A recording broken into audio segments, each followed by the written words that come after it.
ამ წუთებში ფინანსთა სამინისტროს საგამოძიებო სამსახურში ბრიფინგი იწყება, რომელსაც პირდაპირ ეთერში ვთავთ.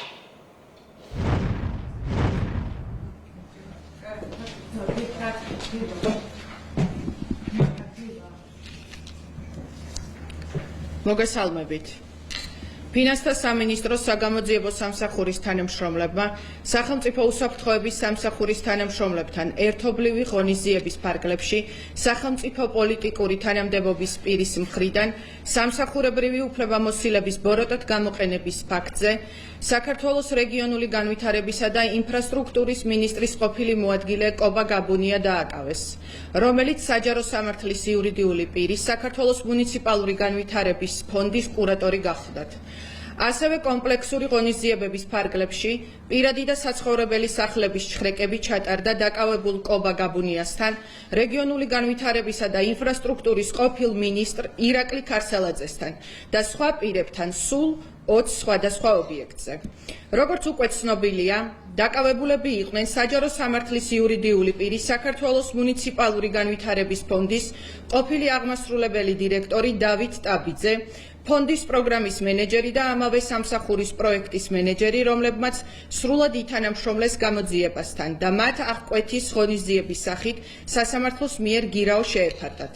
საზოგადოებისთვის ასევე ცნობილია, რომ მუნიციპალური განვითარების ფონდიდან 30 საბავშვო ბაღის რეაბილიტაციისთვის გამოყოფილი 9.365.801 ლარის თაღლითურად დაუფლებისა და 1.211.000 ლარის უკანონო შემოსავლის ლეგალიზაციის ფაქტზე დაკავებულები არიან შპს ლაგი კაპიტალის ხელმძღვანელი პირები.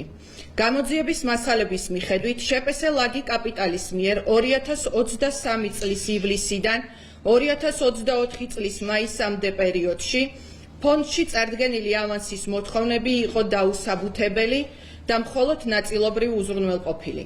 დასახელებულმა პირებმა საქართველოს რეგიონული განვითარებისა და ინფრასტრუქტურის მინისტრის ყოფილი მოადგილის კობა გაბუნიას დავალებით სამსახურებრივი უფლებამოსილება ბოროტად გამოიყენეს და უპირატესობის მინიჭების მიზნით მიუხედავად იმისა, რომ კომპანიის მიერ 2023 წლის ივლისის თვეში მიღებული ავანსი არ იყო დახარჯული მიზნობრივად, 2023-2024 წლებში შპს ლაგი კაპიტალზე საბავშვო ბაღების რეაბილიტაციისთვის მაინც გასცეს 11.218.380 ლარის დაუსაბუთებელი ავანსი, საიდანაც შპს ლაგი კაპიტალის ხელმძღვანელი პირები თაღლითურად დაეუფლნენ 9.365.801 ლარს.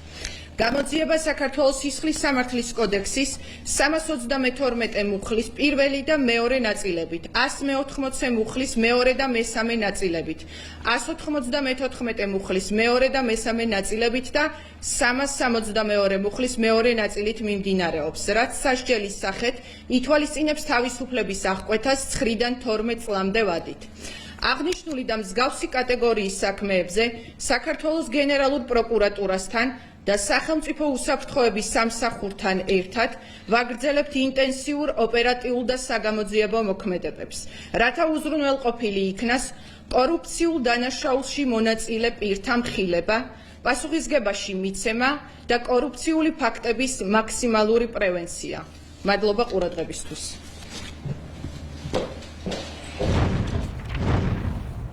ეს იყო პირდაპირ ჩართვა ფინანსთა სამინისტროს საგამოძიებო სამსახურიდან.